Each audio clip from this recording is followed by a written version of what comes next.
हम लोग श्रीमद् भागवतम से पढ़ रहे हैं। तीसरा स्कंद 28वां अध्याय 26वां श्लोक।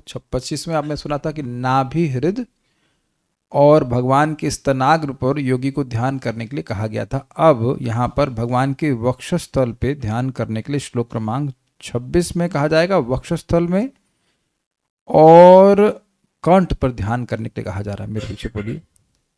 वक्षोधिवासम वृषभस्य महाविभूते।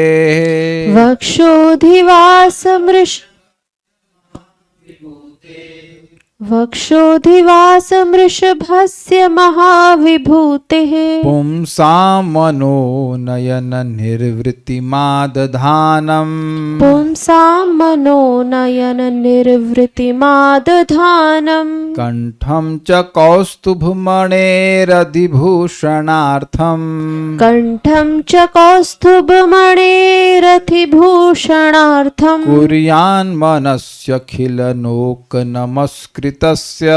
कुर्यान्मनस्यखिललोकनमस्कृतस्य वक्षोधिवासमृषभस्य महाविभूतेः। वक्षोधिवासमृषभस्य महाविभूतेः पुंसां मनोनयन निर्वृत्तिमादधानम्। पुंसां मनोनयन निवृत्तिमादधानम्। कंठं च कौस्तुभमणेरधिभूषणार्थम्। कंठं च कौस्तुभमणेरधिभूषणार्थम्। कुर्यान्मनस्यखिललोकनमस्कृतस्य। कुर्यान्मनस्यखिललोकनमस्कृतस्य वक्षोधिवासमृषभस्य महाविभूतेः। वक्षोधिवासमृषभस्य महाविभूतेः पुंसां मनोनयन निर्वृत्तिमादधानम्। पुंसां मनोनयन निर्वृत्तिमादधानम्। कंठं च कौस्तुभमणेरधिभूषणार्थम्। कंठं च कौस्तुभमणेरधिभूषणार्थम्। कुर्यान्मनस्यखिललोकनमस्कृतस्य कुर्यान्मनस्यखिललोकनमस्कृतस्य।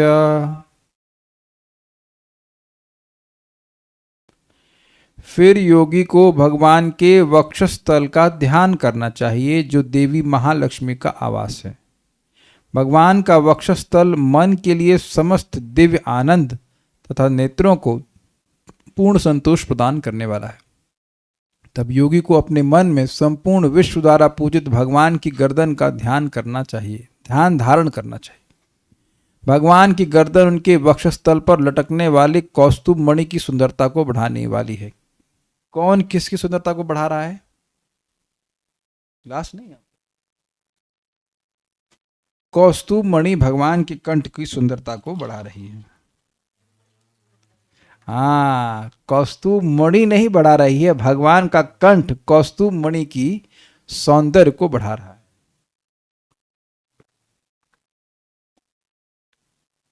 भगवान के गुण जानते हैं अंगों का। भूषणांगम, जो आभूषण के आभूषण हैं, ऐसे अंगों से युक्त है। परम पदम भूषण भूषणांगम। ऋषभस्य, ऋषभ का मतलब होता है सर्वश्रेष्ठ जो हैं, अर्थात भगवान पुरुषोत्तम भगवान का, भगवान सर्वश्रेष्ठ हैं। वक्षस्थल पर महाविभूति, महाविभूति मतलब महाशक्ति लक्ष्मी जी का अधिवासम निवास स्थान है। पुंसाम तथा मनुष्यों के मनः नयन निर्वृत्तिम, मन और नेत्रों को दिव्य आनंद आदधानम प्रदान करता है। निवृत्ति नहीं है, क्या है? निर्वृत्ति। निर्वृत्ति का मतलब होता है आनंद। निवृत्ति मतलब होता है निवृत्त हो जाना, रिटायर हो जाना, लेकिन निर्वृत्ति का मतलब होता है असीम आनंद। तो भगवान का जो वक्षस्थल है उसको देख करके उस पर ध्यान धरने वालों के मन और नेत्र को दिव्य आनंद प्राप्त होता है, उस दिव्य आनंद प्रदान करने वाला है। तदंतर तो उस पर ध्यान करना चाहिए। उसके बाद अखिल लोक नमस्कृतस्य, संपूर्ण विश्व के वंदनीय भगवान के कंठ गले का मनसी कुर्यात, हृदय में ध्यान करे। च मतलब जो नहीं होता है, और लगाना चाहिए। और जो कौस्तुभ मणि अभिभूषणार्थम, कौस्तुभ मणि की शोभा को बढ़ाता। अभी नहीं, अधि था। अधि मतलब अधिक, अधिक, भूषणार्थम अधिक शोभा को बढ़ाता है। कौस्तुभ मणि भगवान की शोभा को नहीं बढ़ाता है, भगवान का कंठ कौस्तुभ मणि की शोभा को अधिक बढ़ा देता है, ये बात बोले, उनके अधिभूषण है। वक्षः अधिवास ऋषभस्य महाविभूति, उन भगवान ऋषभ के यानी कि जो सर्वश्रेष्ठ हैं उनके वक्षस्थल का ध्यान करना चाहिए, जो महाविभूति महालक्ष्मी के अधिवास हैं। और वो वक्षस्थल पुंसाम यानी मनुष्यों के मन और नयन की आनंद को बढ़ाने वाला, आनंद को प्रदान करने वाला। फिर कंठ का ध्यान करना चाहिए, और ऊपर आया, वक्षस्थल से कंठ पे आया। कंठ का ध्यान करना चाहिए, जो कौस्तुभ मणिर अधिभूषणार्थम, जो कौस्तुभ मणि को धारण तो किए लेकिन कौस्तुभ मणि के आभूषण स्वरूप है, उसके सौंदर्य को अधिक बढ़ा रहे हैं, इसलिए भगवान ने धारण किया है। मतलब एक तरह से कौस्तुभ मणि पर दया करी है कि उसके सौंदर्य को बढ़ाया जाए। इसे बहुत सारी टीका हैं, देखेंगे भी। कुर्यान मनसी, अपने मन में इस भगवान के कंठ और वक्षस्थल का ध्यान करे। अखिल लोक नमस्कृत से, यह कंठ सभी लोगों के लिए नमस्कृत है। ये इंटरेस्टिंग बात है, भगवान का कंठ क्यों नमस्कृत है, अभी आप देखिएगा, बड़ा सुंदर अर्थ बताया गया क्यों नमस्कृत है।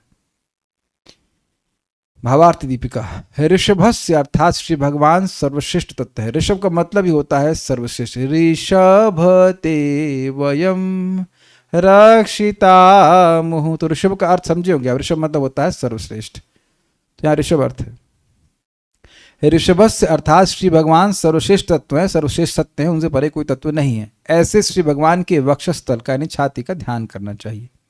उनका वक्षस्थल महालक्ष्मी जी का निवास स्थान है, यानी कि वक्षस्थल पर जो श्रीवत्स का चिन्ह है उसको भी ध्यान करना चाहिए।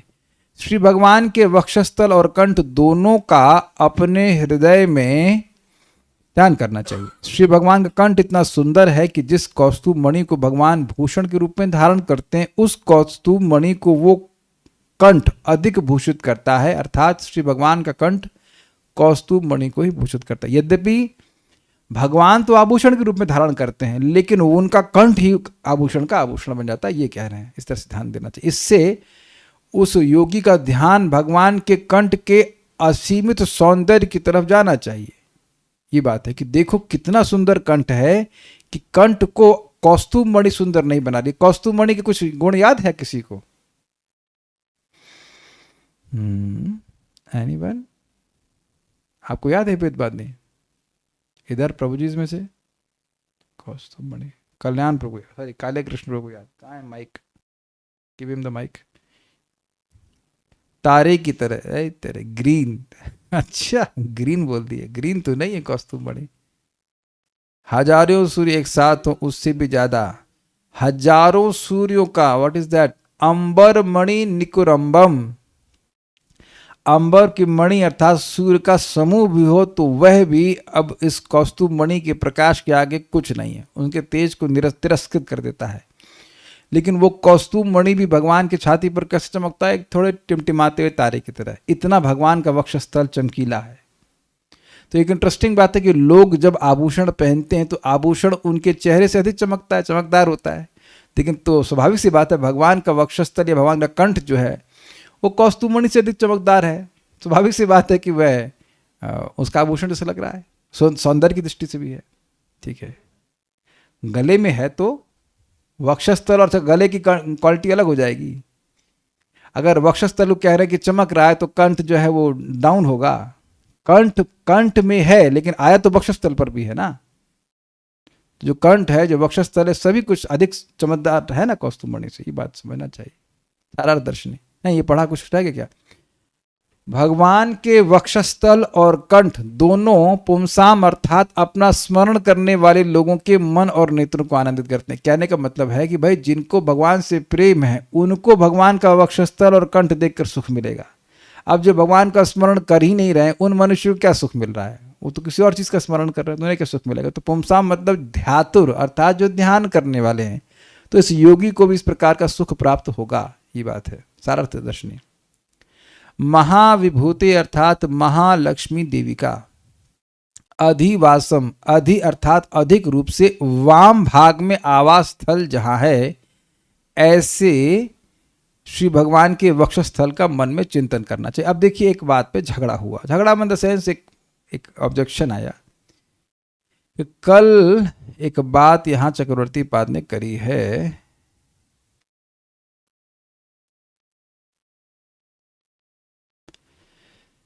इसके द्वारा भगवान के दक्षिण स्तन के ऊपर दक्षिणावर्त श्वेत वर्ण श्रीवत्स रेखा का भी हार समूहों की कांति के समान ध्यान करना चाहिए सूचित हुआ। मतलब इससे यह सूचित हो रहा है कि जो श्रीवत्स का चिन्ह है, वो रेखा है, वो भगवान के दक्षिण स्तन पर है। और यहाँ कह रहे हैं कि वाम भाग, वाम मतलब लेफ्ट, दक्षिण मतलब राइट। तो किस तरफ है? देखिए जो समझावट है मैं समझ पाया वो ये है कि दक्षिण भाग में कम मात्रा में है, वो दक्षिणावर्ती है। मतलब जो रेखा हैं या कह लीजिए वो बाल हैं वो क्लॉकवाइज घूमे हुए हैं। कुछ पुरुषों के बाल एकदम सीधे होते हैं और कुछ पुरुषों के बाल जो होते हैं वो बाल घूमे हुए होते हैं, शरीर के बाल भी घूमे हुए होते हैं। तो भगवान के छाती के बाल पहली बात समझ लीजिए दक्षिणावर्ती मीन्स वो क्लॉकवाइज घूम रहे हैं, पहले तो ये समझ लीजिए। और वाम यानी कि लेफ्ट वक्षस्थल पर अधिक है, इसलिए कह रहे हैं अधिवासम। इसलिए ये कहना कि लेफ्ट में है ये गलत नहीं है, और ना ही वो बोला गया जो चक्रवर्ती पाद ने बोला वो गलत है। बस बात ये है कि लेफ्ट, जो बात अभी समझ में आ रही दोनों टीकाओं से कि लेफ्ट साइड में अधिक है और राइट साइड में थोड़ा कम है, ये बात थोड़ा समझने वाली होगी। उम्मीद है कि बात समझ में आ रही होगी। हमने इससे पहले इतना सोचा ही नहीं था, किसी ने बड़ा ध्यान से सुना तो वो सुने होंगे कहीं पहले भी, ध्यान दिए होंगे। तो मेरा ध्यान जरा आकृष्ट किया कि भगवान का छाती पे बाल तो लेफ्ट साइड में है, तो लेफ्ट में भी है राइट में भी है, जो हम समझ पा रहे हैं जो दोनों टीका में बोला गया। तो लेकिन राइट साइड में थोड़ा कम है और लेफ्ट साइड में अधिवासम, इसलिए कह रहे हैं अधिक रूप से वाम भाग में आवास स्थल जहां है। Is it sinking? नहीं समझ में आ रहा? ठीक है। ऐसे श्री भगवान के वक्षस्थल का मन में चिंतन करना चाहिए। यहां तक कोई प्रश्न है किसी का? आई थिंक सबको क्लियर होगा, समझ में आ रहा है। ठीक है, सो विल गो फॉरवर्ड। कौस्तुभ मणेर अधिभूषणार्थम, कौस्तुभ मणि को भी अधिक शोभा जहां प्रयोजन है, अर्थात जहां रहकर कौस्तुभ मणि भी अधिक रूप से शोभित हुई है, भगवान के कंठ देश का भी चिंतन करना चाहिए। ये अर्थ है। कहने का मतलब है कि भगवान ने यद्यपि कौस्तुभ मणि को एक आभूषण की तरह धारण किया है, लेकिन उसका प्रयोजन ये था कि कौस्तुभ मणि की शोभा और बढ़ जाए। सुबोधिनी बहुत सुंदर टीका है, उसको समझते हैं। सुबोधिनी श्रीपाद वल्लभाचार्य ने लिखी है। जो जो हमको उसमें से अच्छी लगती है वो हम रखते हैं, सारे नहीं रखेंगे, जो हम समझ में भी आती है। पुरुषोत्तम भगवान का वक्षस्थल महाविभूति लक्ष्मी का निवास स्थान है और मनुष्यों के मन और नेत्रों को आनंद देता है। वक्षस्थल स्वरूप से और कार्य से सर्वोत्तम है, मतलब स्वरूप से भी सर्वोत्तम है और कार्य से भी सर्वोत्तम है। ऋषभ से लिया है, ऋषभ मतलब सर्वश्रेष्ठ। भगवान का जो वक्षस्थल है वो भी ऋषभ है, सर्वश्रेष्ठ है, और कार्य करने में भी सर्वश्रेष्ठ है। मतलब देखने में भी सबसे अच्छा लगता है और कार्य में भी अच्छा लगता है। देखिए थोड़ा समझिए इस बात को। कभी कभी आप कोई फल खरीद के लाए हो, 300 रुपया किलो मान लो, अब वो देखने में बहुत अच्छे लग रहा है लेकिन एकदम मीठे नहीं। स्पेशली सेब के संग ऐसा हो जाता है। कभी कभी सेब दिए जाते हैं देखने में अंदर से, मतलब बाहर से बड़े अच्छे लगते हैं स्वरूप से, लेकिन अंदर से एकदम फुसफुस समझ रहे हैं, पाउडर जैसे होते हैं। खाया आप लोगों ने पाउडर वाले इसका? कभी कभी भक्त लोग हमको ला के देते हैं यहाँ पे सेब, हम पहले बोलते हैं फुसफुसे तो नहीं है, ये देखने में बहुत अच्छे लगते हैं, लेकिन वो पता नहीं क्यों, वाई डू दे एग्जिस्ट। मेरे मन में आता है ऐसा सेब एग्जिस्ट ही क्यों करता है, मतलब मटेरियल वर्ल्ड में या पृथ्वी पर, पता नहीं क्यों। आप में से कितने लोगों को भुरभुरे सेब पसंद है? Do you like them? आप लोग मेरा एग्जाम्पल समझ पा रहे हो? भुरभुरे सेब वाला नहीं समझ में आ रहा किसी को? खाए ही नहीं बेचारे गरीब आदमी तो खिलाते भाई। भुरभुरे वो पाउडर जैसे सब होते हैं, पाउडर भरा रहता नहीं, जूस होता ही नहीं एकदम। और स्पेशली जब आप बीमार होता कोई ला के देते और गुस्सा आता है, इतनी मुश्किल से खाया निकला पाउडर। तो आप समझ रहे हैं कि वो सेब जो है वो देखने में अच्छा लग रहा है, स्वरूप में अच्छा लग, कार्य में अच्छा नहीं है। या हलवा मालूम किसने बनाया, देखने में बहुत बढ़िया लग रहा है, मीठा कम है, तो कार्य अच्छा नहीं किया कि नहीं? अब तो समझ में आ रहा, हलवा तो खाए होंगे, ये कहीं मीठा वाले हलवा मिले, लेकिन अब आपका और कौन से दृष्टांत दें? भाई कम, इनको कम चीनी वाला हलवा खिला देना एक बार, ठीक है। तो देखने में बहुत अच्छा लगे, या दाल मान लीजिए कि देखने में बहुत अच्छी लगे, छौंक वौंक के फर्स्ट क्लास दी, लेकिन मिर्ची बहुत तेज, ये तो है ना अनुभव। सब्जी है ना, सब्जी देखने में अच्छी लगे, खूब सारी ले ली, काले कृष्ण ने मिर्ची आ गई इसमें, तो अब तो उसका कार्य बड़ा मजेदार नहीं हुआ ना। तो भगवान का वक्षस्थल देखने में बहुत सुंदर है और उसका कार्य भी बहुत सुंदर है, इसलिए ऋषभ सर्वश्रेष्ठ है। अब देखते हैं कैसे। पुरुषोत्तम भगवान का स्वरूप भी श्रेष्ठ है, तो देखने में अच्छे लगते हैं। अब एक और मजेदार बात कहते हैं, श्रेष्ठता तो हृदय के धर्म से होती है। जैसा अंदर हृदय होगा वैसा ही उसके ऊपर का गोलक होगा। मतलब कहने का अर्थ यह है कि वक्षस्थल तो भगवान का सुंदर है ही, लेकिन अंदर जो भगवान का हृदय है वह भी बहुत सुंदर है। सुहृद सर्वभूता नाम, सबके प्रति सम है, किसी से द्वेष नहीं करते, ये भी समझना होगा। तो कह रहा है क्योंकि हृदय भगवान का बड़ा अच्छा है, इसलिए भगवान के जो वक्षस्थल का स्वरूप है देखने में वो भी बड़ा अच्छा लग रहा है। ऑल्दो भगवान का अंदर बाहर कुछ नहीं है, लेकिन ये आचार्यों की टीका इस प्रकार की है, ठीक है। परंतु भगवान तो आनंदमय है, इसलिए उनमें इस तरह का भेद भी नहीं है। मतलब ये नहीं सोचना चाहिए कि उनका हृदय अलग है, उनका वक्षस्थल अलग है, लेकिन एक लौकिक दृष्टि से बात बोल रहे हैं। इसलिए जितने भगवत गुण हैं जो पुरुषोत्तमता के ज्ञापक हैं वो सब वक्षस्थल में, मतलब पुरुषोत्तम मतलब पुरुषों में उत्तम है, सर्वश्रेष्ठ यानी ऋषभ। तो जिन जिन वजह से भगवान ऋषभ हैं, सर्वश्रेष्ठ हैं, वो सब भगवान के वक्षस्थल में भी, वक्षस्थल भगवान से पूर्णतः भिन्न है। कुछ समझ रहे हैं बात? बड़ा इंटरेस्टिंग उन्होंने एनालिसिस किया है कि भगवान को आप ऋषभ कह रहे हो, सर्वश्रेष्ठ। तो ऐसा हो सकता है कि इस जगत में मान लीजिए किसी पुरुष को आपने पकड़ा और कहा ये सर्वश्रेष्ठ है, लेकिन उसका ओवरऑल मान लीजिए कि सर्वश्रेष्ठ है, ऐसा हो सकता है, लेकिन कोई अंग ऐसा हो सकता है जो किसी अन्य पुरुष से हीन हो। समझे बात? लेकिन भगवान सर्वश्रेष्ठ हैं सभी से हर मामले में, और उनका हर अंग उनसे अभिन्न है, ये भी क्लियर है। तो वो सर्वश्रेष्ठ हैं, दैट मीन्स इट इंप्लाइज कि उनका हर अंग सर्वश्रेष्ठ है सभी से सब मामले में। कुछ समझ पा रहे हैं? बड़ा मजेदार बात है ये। हमारा अंग हमसे अलग है, तो एक कोई अंग कम हो सकता है, कोई ज्यादा हो सकता है ना। बहुत सुंदर, बहुत मालूम शक्तिशाली व्यक्ति है, लेकिन उसका कान हल्का सा कटा हुआ है या कान टेढ़ा है, कोई कान छोटा है, कान बड़ा, ऐसा हो सकता है। लेकिन भगवान सर्वश्रेष्ठ हैं, पहले नंबर 1, और भगवान के सारे अंग भगवान से अभिन्न है, ये भी समझ में आ रहा है। अब भगवान के सारे अंग में भगवान का गुण होना चाहिए कि नहीं होना चाहिए? जब बोल दिया कि भगवान का हाथ भगवान ही है, तो भगवान सर्वश्रेष्ठ, भगवान का अंग यानी भगवान का हाथ भी सर्वश्रेष्ठ होना चाहिए, स्वरूप से भी और कार्य से भी। तो कह रहे हैं कि भगवान का वक्षस्थल, इससे ये ज्ञापित हो रहा है कि भगवान का वक्षस्थल भी सर्वश्रेष्ठ है ऋषभ, सब कुछ सर्वश्रेष्ठ है उनका, ठीक है। तो जितने भगवत गुण हैं वह सब भगवान के वक्षस्थल में भी हैं। भगवान ऋषभ अर्थात श्रेष्ठ हैं, इसलिए उनके संबंध से वक्षस्थल का महात्म भी कहा गया। समझ में आ गया? भगवान को ऋषभ कहा गया है इस श्लोक में, तो ऋषभ मतलब सर्वश्रेष्ठ, तो उनके संबंध से उनके वक्षस्थल की भी सर्वश्रेष्ठता सूचित हुई, उनके कंठ की भी सर्वश्रेष्ठता सूचित हुई। ये बात समझनी होगी। कैच कर पा रहे हैं बात? कोई सुंदर है तो वो बुद्धिमान भी होता है, बल्कि लोग आश्चर्य करते हैं, सुंदर भी है और बुद्धिमान भी है, क्योंकि जनरली ऐसा होता है कि सुंदर लोग बुद्धिमान नहीं भी होते हैं। मतलब हो सकता है मेरा एनालिसिस गलत हो, लेकिन ऐसा हो जाता है बहुत बार।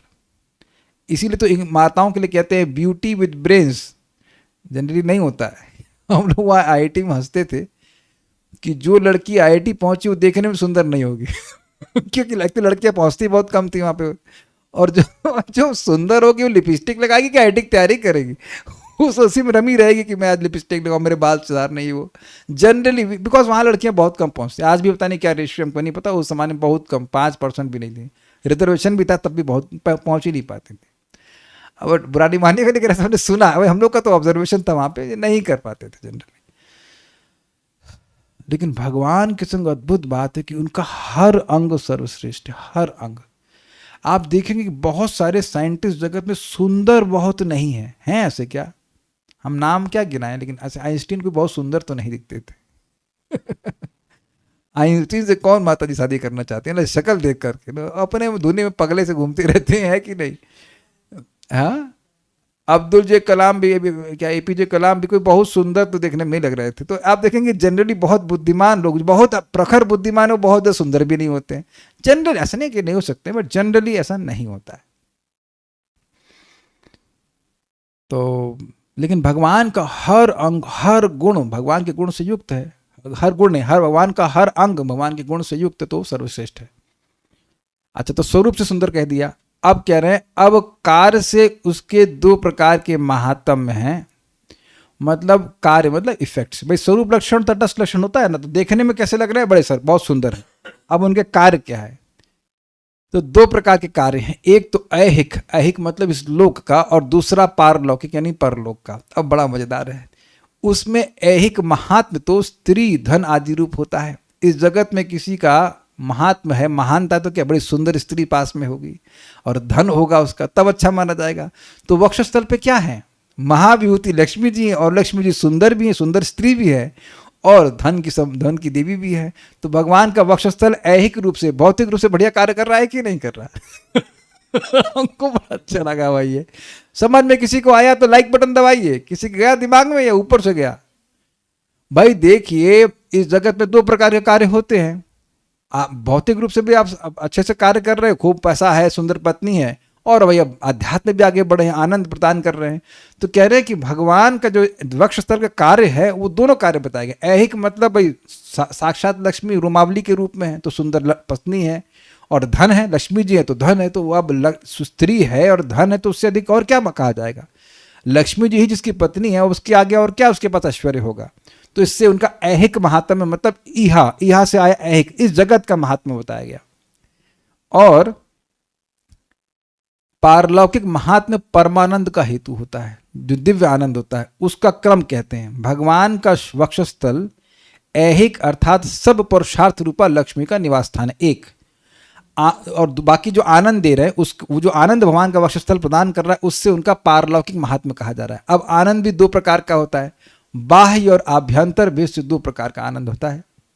उन दोनों कहते हैं मन को और नेत्रों को पूर्ण रूप से आनंद का दान करते हैं। मतलब जब नेत्र देख रहे हैं तो बाह्य आनंद, और मन से भगवान के वक्षस्थल का ध्यान कर रहे हैं तो आंतरिक आनंद। आप देखिए कि इंद्रियों का आनंद बाह्य होता है कि नहीं। जैसे आपने कुछ सुना तो कान को अच्छा लगा, ये बाह्य रूप से अच्छा लगा, लेकिन अब जब उसके अर्थ पे विचार करते तो मन में आनंद आता है, व्यक्ति मुस्कुराता रहता है कि नहीं। भाई भागवत पे अगर आप थोड़ा विचार करते हैं तो शुरुआत में सुने बड़ा अच्छा लगा, और ये बाह्य आनंद है, इंद्रियों के से आनंद है, और उसके बाद जो आप मन में सोच रहे हैं उससे भी आनंद मिलता है। अन्ना समझ में आ रहा हो तो खाना खाया तो जीभ पे आनंद मिलता है कि नहीं, और बाद में सोचते हैं आहा आज तो बड़ा अच्छा खाने को मिला, तो मन में आनंद होता है, आज तो बड़ी संतुष्टि हुई। हम कभी कभी याद करते हैं कि वो कच्ची रोटियाँ जो वेदवाद ने अच्छी रोटी बना कर देती हैं, जब क्या मतलब हमेशा ही बना के देती हैं अच्छा, ओहो आई एम हैप्पी कि मैं कम से कम अच्छा प्रसाद पा रहा हूँ, like I am just we are happy. तो प्रसाद पा चुके हैं, लेकिन अब मन में भी खुशी हो रही है कि अच्छा मिला आज खाने को। तो हम बाह्य आनंद और आंतरिक आनंद की बात कर रहे हैं, और तो अभी हमको ऐसे एग्जाम्पल देने पड़ रहे हैं लेकिन खाने पीने की, लेकिन बात यहाँ पर दिव्य आनंद की है। तो भगवान के वक्षस्थल को देख करके आंखों में आनंद मिल रहा है, ये बाह्य आनंद की बात कर रहे हैं। और अंदर मन में जो आनंद मिल रहा है उससे आंतरिक आनंद की बात हो रही, तो इससे उनके वक्षस्थल का पारलौकिक महात्म्य सूचित हुआ। समझ में आ गया। अब एक बड़ा मजेदार बात है, कह रहे हैं कि अरे कहीं ये काम आदि वाला आनंद तो नहीं है। दुनिया में लोग कुछ सुंदर रूप देख करके खुश हो जाते हैं तो कामुक होते हैं, तो ऐसा तो नहीं कि कुछ कामी जन हैं वो भगवान के स्वरूप को देख कर सुखी हो जाते हैं। मान लो को शंका करे तो कह रहे हैं कामाधिकृत दोष के वश से भी वैसा आनंद हो सकता है, उसका वारण, उसका निवारण पुंसाम इस पद से करते हैं। पुंसाम में बहुवचन देने का तात्पर्य यह है कि सब पुरुषों को आनंद देते हैं, पुरुष मतलब स्त्रियों को भी, वह भी काकतालिया की तरह नहीं। मतलब अब ये क्या बोल रहे हैं, बड़ा मजेदार है। देखिए अगर काम आदि से होता तो केवल स्त्रियों को आनंद मिलना चाहिए था, पुरुषों को तो नहीं मिलना चाहिए था। पुरुष था ना, पुरुष से आकर्षित होता है। तो अब पॉइंट ये है कि पुंसाम कह दिया मतलब स्त्री और पुरुष जो कोई भगवान पर ध्यान करेगा उनके वक्षस्थल पर उसको दिव्य आनंद मिलेगा।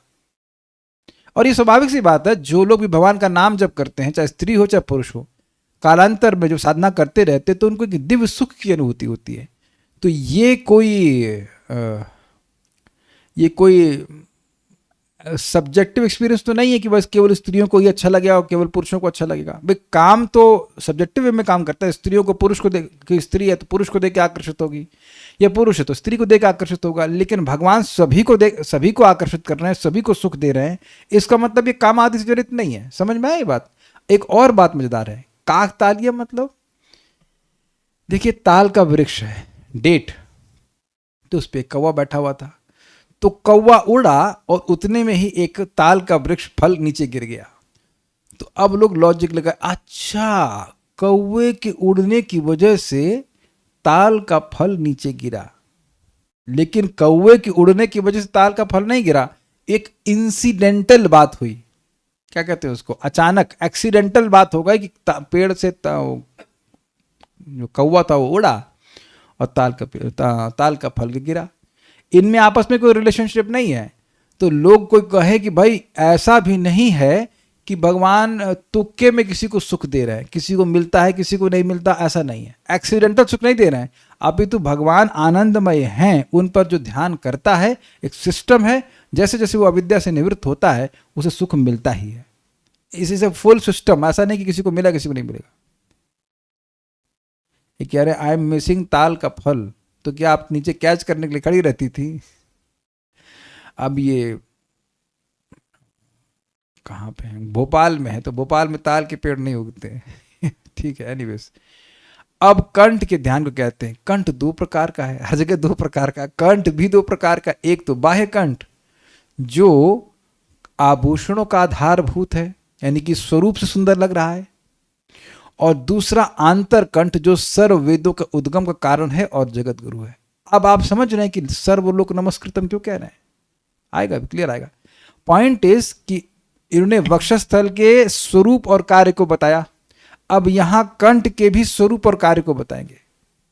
तो कंठ का स्वरूप क्या है? बहुत सुंदर आभूषणों से युक्त है, आभूषणों का आधारभूत है, वहां पर सारे आभूषण आश्रय प्राप्त कर रहे हैं, एक। और दूसरा जो आंतरिक कंठ है उससे वह वेद प्रकट हुआ है।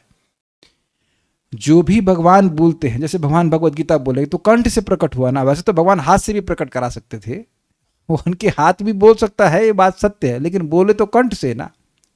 आचार्यगण समझाते हैं कि यद्यपि भगवान के सारे अंग किसी भी अंग का कार्य कर सकते हैं, लेकिन स्पेशली श्री कृष्ण, अब आप स्पेशली श्री कृष्ण हाथ से ही मतलब टच करते हैं, आंख से ही देखते, आंख से देखते ही हैं, मतलब वह एक मनुष्य की तरह कार्य करते हैं। ऑल्दो कि उनकी सारी इंद्रियां अन्य तरह से कार्य कर सकती हैं, लेकिन वो ऐसे मनुष्य लीला में वो वही कार्य करते हैं, आंख से देखते हैं, हाथ से छूते हैं, पाँव से चलते हैं, ऐसे करके। क्या आप मेरी बात समझ रहे हैं?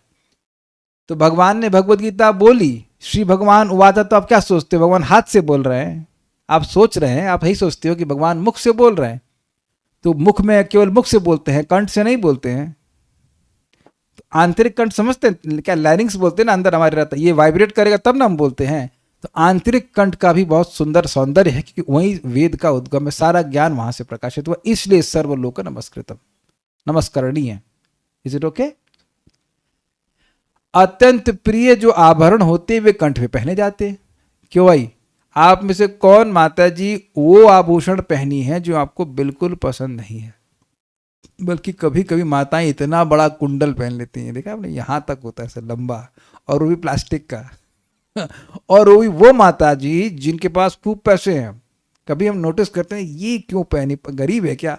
यार प्लास्टिक यहाँ बांधने का क्या मजा आता है। अरे सोना बांधो तो लगेगा हाँ चलो मान रहे हैं भाई पैसे वाली हो, प्लास्टिक बांध रही हो तो हम तो बांधना ही कहेंगे इसको। प्लास्टिक बांध के टहल लिए, टांग के चल रही प्लास्टिक, इसका मतलब कमजोर हो पैसे से, है ना? हम गलत नहीं कह रहे हैं ना, प्लास्टिक बांधती है ना माता जी लोग, आप लोग नहीं बांध रहे होंगे लेकिन बांधती हैं। ऐसे ही कान दर्द करता होगा, उसमें बड़ा सा प्लास्टिक बांध के चलिए ऐसे करके। तो स्वाभाविक सी बात है, आप विचार कीजिएगा कि जो आभूषण आप सेलेक्ट करती हो अपने घर से और लगा लेते हैं यहाँ पर, तो उससे पहले आप क्या सोचती हैं? ये बहुत अच्छा लगेगा तब ना पहनती हैं, या ये सोचती हैं ये सबसे खराब वाला इसको पहन लूँ? तो ये एक स्वाभाविक सी बात है कि कंठ में वो आभूषण पहना जाता है जो प्रिय हो। अब देखना क्या सुंदर टीका है, भगवान को तो मुक्त भक्तों के सिवाय और कोई प्यारा नहीं है। क्या श्लोक है माता कुंती का? निष्किंचनस्य निष्कंचन नमो किंचन वित्याय निर्गुण निवृत्त गुण वृत्तये आत्मरामाय शांताय कैवल्यपतये नमः। नमो अकिंचन वित्ताय, तो दो अर्थ हैं। जो अकिंचनों के ही धन है, अर्थात जो भक्त कुछ नहीं मानते हैं जगत में कुछ है, उन्हीं की एकमात्र धन श्री कृष्ण है। दूसरा, जिनके अकिंचन भक्त ही एकमात्र धन है। धन से प्रेम होता है कि नहीं? तो जो शुद्ध भक्त है वही, उन्हीं को श्री कृष्ण अपना धन मानते हैं। बाकी सारे धन का स्वामी होते हुए भी अपने कुछ नहीं मानते, कहते हैं हमारा कुछ नहीं है। तो भगवान को प्रिय तो केवल उनके भक्त ही हैं, और कोई प्यारा नहीं है। इसलिए उन मोतियों के तत्व रूप कौस्तुभ मणि हैं, उस मणि को अधिक शोभित करना ही भगवान के कंठ का प्रयोजन है। समझे बात? ये बोले आज क्या शब्द है, शब्द बड़ा सुंदर है। यह है कौस्तुभ मणिर अधिभूषणार्थम। ऐसा नहीं है कि भगवान को कौस्तुभ मणि प्रिय है, अभी तो उसको सौंदर्य को बढ़ाने के लिए भगवान ने धारण किया। प्रिय तो भगवान को उनके भक्त हैं, ये कह रहे हैं। ये आशय है इनका कहने का। कहाँ गया? अच्छा, मणि से कंठ विभूषित यानी शोभित नहीं होता है, किंतु कंठ से मणि भूषित होती है। बात समझ में आ रही? अब एक इंटरेस्टिंग बात है भाई, मणि तो स्वर्ण पर होने से भी भूषित होती है। कहाँ कहाँ सोच रहे हैं। आपने सुना ना उससे पहले भी कि जैसे मणि अगर स्वर्ण पर जड़ दी जाती तो सुंदर लगती है, तो मणि तो स्वर्ण पर स्थित होने से सुंदर लगती है, तो फिर कंठ पे होने से क्या हुआ? तो कह रहे हैं यद्यपि मणि को भूषित करने वाला स्वर्ण भी है, क्योंकि मणि जब सोने में जड़ दी जाती है तो उसकी शोभा बढ़ जाती है, परंतु मणि की अधिक शोभा तो भगवान के कंठ से ही होती है। समझे बात? यानी कि मणि की शोभा को बढ़ाने का कार्य स्वर्ण भी करता है, समझ रहे ना बात? लेकिन भगवान जितना उसकी शोभा को बढ़ाते उतना स्वर्ण नहीं कर सकता, ये कह रहे हैं। इसलिए कह रहे हैं अधिक भूषणार्थम, अधिभूषण, अधिक नहीं अधिभूषणार्थम, और उसको सुंदर कर दे, इसके अर्थ के लिए भगवान उसको स्वीकार किए। कंठ च के च से दोनों कंधे भी लिए गए, अर्थात भगवान के कंधों का भी ध्यान करना चाहिए। भगवान अखिल लोक के नमस्करणीय हैं, ऐसा इसलिए कहा क्योंकि भगवान सब वेदों के उद्गम स्थान है आंतरिक कंठ के द्वारा, और अखिल लोक के गुरु भी हैं, यह इससे निरूपित होता है। तो उम्मीद है कि टीका समझ में आ गई होगी। भगवान के आंतरिक कंठ से वेद प्रकट होते हैं, इसलिए अखिल लोक नमस्करणीय भगवान हैं, ये बात है तात्पर्य। उपनिषदों का कथन है कि भगवान की विविध शक्तियां उत्पत्ति, पालन तथा संहार कार्यों में लगी रहती हैं। ये अकल्पनीय शक्ति रूप भगवान के वक्षस्थल में संग्रहित रहते हैं। जैसा कि सामान्य लोग कहते हैं ईश्वर सर्वशक्तिमान है। यह शौर्य यानी वीर समस्त शक्तियों के आगार स्वरूप महालक्ष्मी द्वारा प्रदर्शित किया जाता है, जो भगवान के दिव्य स्वरूप के वक्षस्थल में विराजमान है। बात क्या प्रपात कह रहे हैं? कह रहे हैं कि वो जो महाविभूति है उसका आश्रय स्थल भगवान का वक्षस्थल है। तो देखिए, महाविभूति में केवल धन नहीं रखना होगा। लक्ष्मी जी मतलब उनकी जितनी भी शक्तियां हैं भगवान के वक्षस्थल में निवास करती हैं, ये कह रहे हैं। महाविभूति शब्द से महालक्ष्मी कहा है, लेकिन लक्ष्मी जी सभी शक्तियों का स्रोत हैं। इससे समझ लेना कि सारी शक्तियां भगवान के वक्षस्थल में निवास करती हैं, ये प्रपात कह रहे हैं। जो योगी भगवान के दिव्य रूप के स्थल का ध्यान करता है उसे अनेक शक्तियां प्राप्त हो सकती हैं, जिनमें योग की 8 सिद्धियां आती हैं। इसको आप 11वें स्कंद के 13वां अध्याय है, if I am not wrong, नहीं आप देख लेना, 11वें स्कंद में है। पूरा टॉपिक ही है सिद्धियों का वर्णन है। तो आप भगवान के किसी विशेष रूप का ध्यान करेंगे तो सिद्धियां आपको पास आने लग जाती हैं। यहाँ यह कहा गया है कि भगवान की गर्दन की सुंदरता से कौस्तुभ मणि की शोभा बढ़ती है, न कि मणि से गर्दन की। मणि स्वयं अधिक सुंदर है क्योंकि भगवान की गर्दन में स्थित है। इसलिए योगी को भगवान की गर्दन का ध्यान करने को कहा गया है। भगवान के दिव्य रूप का ध्यान या तो मन में किया जाता है या फिर मंदिर में मूर्ति के रूप में रखकर एवं इस प्रकार से अलंकृत करके जिससे सभी लोग ध्यान कर सकें। तो दोनों तरह से आप कर सकते हो। अतः मंदिर पूजा ऐसे व्यक्तियों के लिए है जो इतने उन्नत नहीं है कि अपने मन में भगवान के स्वरूप का ध्यान कर सकें। निरंतर मंदिर में जाने तथा प्रत्यक्ष रूप से भगवान के दिव्य रूप का दर्शन करने में कोई अंतर नहीं है, उनका एक सा महत्व। बड़ी सुंदर बात है। प्रतिमा नहीं तुम्ही साक्षात ब्रजेंद्र नंदन। जब हम भगवान के विग्रह को देखते हैं तो साक्षात भगवान के सामने हो अगर, और उनको देखने का लाभ प्राप्त होता है। ये भगवान की दिव्य कृपा है, अहैतु की कृपा है कि हम भगवान को साक्षात नहीं देख सकते हैं, लेकिन अपने विग्रह के रूप में भगवान आते हैं। तो घर में विग्रह रख सकते हैं, उनको देखना चाहिए, या भगवान के मंदिर में जाएं, वहाँ सुंदर रूप से सजाते हैं भगवान को, तो उनको देखना चाहिए। उससे साक्षात भगवान को देखने का लाभ मिलता है। रियलाइजेशन हम लोग को तब होगा जब हम लोग शुद्ध हो जाएंगे, but there is no, this is very great benefit. जब भगवान बोलते हैं मन मना, मतलब भगवान के विग्रह को देखकर स्मरण करना चाहिए, लाइक दिस। तो देखने का लाभ है ये। हाँ, योगी का फिर लाभ क्या है, तो कह रहे योगी को यह लाभ है कि वह कहीं भी एकांत स्थान में बैठकर भगवान के स्वरूप का ध्यान कर सकता है। मतलब उसको मंदिर का ऑल्टर खोलने की प्रतीक्षा करने की जरूरत नहीं, बैठा और भगवान के स्वरूप का ध्यान करने लगा, ये बात कह रहे हैं। लेकिन देखिए, जो भक्त भगवान के स्वरूप को मंदिर में देखने के अभ्यस्त हैं, कालांतर में अभ्यास करते करते उनके भी मन में धीरे धीरे भगवान चढ़ जाते हैं। अब डिपेंड कि कौन कितने गौर से देखता है। जनरली मैं बोलूँगा सभी लोग जनरली थोड़ी देर के लिए जाते हैं, 1 मिनट 2 मिनट देखा फिर चल दी वहाँ से, तो वैसे में थोड़ा प्रभाव कम पड़ेगा। देर तक देखने से प्रभाव अधिक पड़ता है। किसी भी चीज़ को देर तक देखेंगे तो प्रभाव पड़ता है। तो समय निकाल कर देखना चाहिए, या अपने घर में देख लेना चाहिए। घर में फ़ोटो तो रख सकते हैं, आजकल तो फ़ोटो बड़ा अच्छा सिस्टम है। पहले ज़माने में भगवान का फ़ोटो पहले बात अलाउड भी नहीं था, और बनाना भी मुश्किल था भगवान का। आजकल तो बहुत ईजी है। आप देखो, राधा श्याम सुंदर का फ़ोटो ऑनलाइन अवेलेबल है, आप फोटो स्कैन मतलब प्रिंट आउट रख सकते हैं।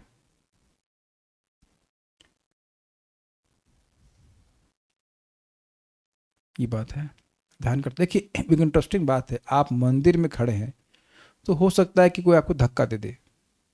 It is quite possible. ISKCON Vrindavan में तो नॉर्मल है कि धक्का दे दे आपको, अरे हटो भाई। लेकिन आप भगवान मान लीजिए राधा श्याम सुंदर को देखना चाहते हैं, तो एक बड़ा फोटो अपने घर में रख सकते हैं, देखिए उनको। लोग अपनी पत्नी या गर्लफ्रेंड का वो फोटो, क्या कहते हैं उसको, बटुए में रखते हैं कि नहीं। अब आजकल बटुआ कम हो गया, तो लोग अपना उसमें क्या कहते हैं उसको, फोन के बैकग्राउंड में रख लेते हैं, वॉलपेपर। यस यस यस, यही वॉल होगी, इसी वॉल को देखते रहते हैं। तो ऐसा स्मरण होता है कि नहीं होता, कर ही लेते हैं लोग। फोन में ही कितना चित्र देख करके मन दूषित होता है कि नहीं होता है। तो फोन में भगवान का फोटो रख सकते हैं। आपने तो रखा है ना, वेद बात नहीं, राधा रमन जी का वॉलपेपर रखा हुआ है, तो देख सकते हैं ऐसे, तो कोई कठिनाई तो नहीं है।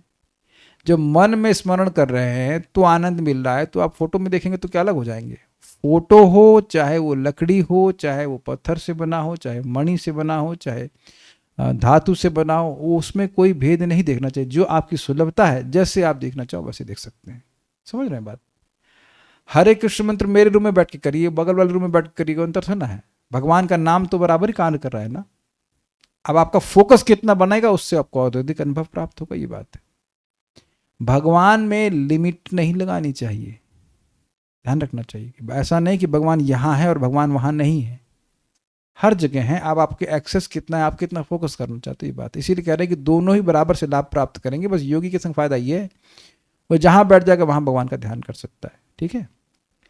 किंतु कम उन्नत व्यक्ति को मंदिर जाना होता है, और जब तक वह मंदिर नहीं जाता तब तक वह भगवान के रूप को नहीं देख सकता, और न ही वह भगवान के रूप को बिना देखे ध्यान कर पाएगा। ये भूल जाना चाहिए कि भगवान को देखे ही नहीं और भगवान का ध्यान करना शुरू, ऐसा नहीं होता है। जो देखते हैं सुनते हैं वही सब मन में चलता है।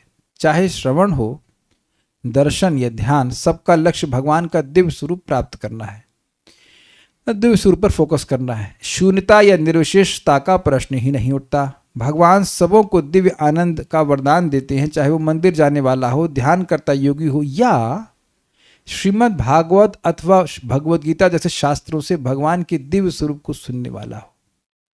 तो अब देखिए, एक इंटरेस्टिंग बात आ रही है। तो ये 3 ऑप्शन क्यों हैं? क्योंकि आपका टेस्ट अलग है। कोई व्यक्ति भगवान के विग्रह को मंदिर में जाके देखने को पसंद करेगा, कोई बैठ करके ध्यान करना अच्छा उसको पसंद पड़ेगा, और कोई भगवद गीता और भागवतम को देख रहा है, सो सुन रहा है। पर्टिकुलरली अगर मैं अपनी बात करूं तो मेरा मन ज़्यादा लगता है श्रीमद् भागवतम और भगवद गीता या जो ग्रंथ हैं उनके शब्दों को देखना, तो वो शब्द भी तो भगवान का स्वरूप है। आपने सुना ना, श्री कृष्ण परिवर्तित, तो भागवत का शब्द जो अक्षर है वह भी भगवान है, तो उससे भी भगवान हृदय में आ जाते हैं। आप देखिए किसी के, अभी हम भगवान को तो देख ही रहे हैं, लेकिन भगवान के बारे में जब सुनते हैं तो वो लीला चिंतन भी तो होता है कि नहीं होता। आप कल देखना, कल बड़ा मजा आएगा कैसे राधा रानी बात करने हैं कृष्ण से, और कृष्ण कैसे उनसे मजाक कर रहे हैं, बहुत बहुत मजेदार है। हमारा मन कर बताते, लेकिन अभी नहीं बताएंगे, कल आइएगा सुबह तो बताएंगे, बहुत इंटरेस्टिंग है। तो वहां एकदम आ ही जाता है, चित्र बन जाता है कि राधा रानी है, कृष्ण है, वो बातचीत कर रहे हैं। आप देखो जैसे यहाँ साखरी खोल में जाओ बरसाना में, वो है ना एक पतला सा रास्ता है, बीच में वी शेप का आता है, आपको कुछ नहीं लीला सुनेंगे तो निकल जाएंगे, लेकिन जैसे ही वहां खड़े होकर आप लीला सुनना शुरू कर दीजिए तो कुछ लीला उभरने लगती है कि अच्छा इस स्थान पर कृष्ण थे, इस स्थान पर गोपियां थी, आ रही थी, आई हो कुछ आता है ना मन में। तो अब आपकी रुचि किस तरफ है, किसी को ध्यान करना अच्छा लगेगा, किसी को श्रवण कीर्तन करना अच्छा लगेगा, किसी को मंदिर में जाके देखने को अच्छा लगेगा। इसमें कोई ऊंच नीच का भेद नहीं, भगवान किस भक्त को किस प्रक्रिया में रस प्रदान कर रहे हैं उसके अनुसार उसका मन लगेगा। अब it's like if your preference becomes a principle that is called fanaticism. मुझे अगर ये अच्छा लग रहा है तो सबको वही अच्छा लगे, ऐसा नहीं होना चाहिए। सबका अलग अलग चुनाव है, ठीक है, सबको आनंद मिलता है। भक्ति को संपन्न करने की 9 विधियां हैं, जिनमें से स्मरणम या ध्यान एक है। योगी लोग स्मरणम का लाभ उठाते हैं, जबकि भक्ति योगी श्रवण तथा कीर्तन का। अगला श्लोक हम आज नहीं ले रहे, 20 मिनट बाकी है, जल्दीबाजी में करना होगा। तो आज भगवान के वक्षस्थल और कंठ के बारे में बात हुई थी। Will stop here. कोई प्रश्न किसी बात का है? नहीं। लास्ट ध्यान से देखने से राधा श्याम सुंदर, राधा पार्थसारथी, राधा रमन, राधा गोपीनाथ, गोविंद देव जी और अन्य अन्य विग्रहों को पहचान पा सके हैं। सबकी छवि अलग अलग है, हाँ नाम के लोग। ठीक है, will stop here now. Shrimad Bhagavatam की जय, श्रील प्रभुपाद की जय, निताई गौर प्रेमानंदे।